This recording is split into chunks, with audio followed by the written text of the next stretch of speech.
Pas rreshjeve të ditëve të fundit, drejtoria e bordit të kullimit në Gjirokastër ka evidentuar në terren pikat më problematike që kërkojnë ndërhyrje emergjente për të shmangur përmbytjet e tokave bujqësore gjatë ditëve me rreshje intensive. Problemin e kemi për tek zona e fshatit Dervician.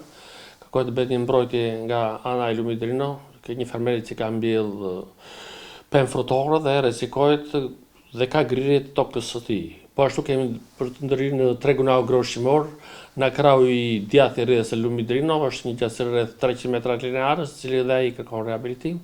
Gjithashtu kemi në zonën e fshatit mashkullor, edhe më tej. Për vitin e ardhshëm janë parashikuar 10 projekte që do të forcojnë sistemin e kullimit dhe do të reduktojnë rrezikun e përmbytjeve. Gjithsej ne kemi të përgatitura të vlerësim paraprak rreth 10 projekte, të cilit kemi dërguar për qelën e fonde për projektim, për të bërë projekte zbatimit, dhe jemi në pritje të përfundimit të tjerë të projekte të zbatimit. Nga ana e drejtorisë generale të drejtorisë së ujit dhe kullimit në Fier, po mirën masa për të qelur sa më shpejt këto fonde dhe për të kryer projekte të zbatimit. Jemi në pritje. Autoritetet lokale nënvizojnë rëndësinë e ndërhyrjeve të shpejta dhe paralajmërojnë fermerët për kujdes të shtuar gjatë periudhave me rreshje të dendura. Investimet e reja synojnë të mbajnë prodhimin bujqësor dhe të ruajnë tokat nga dëmet e ujrave.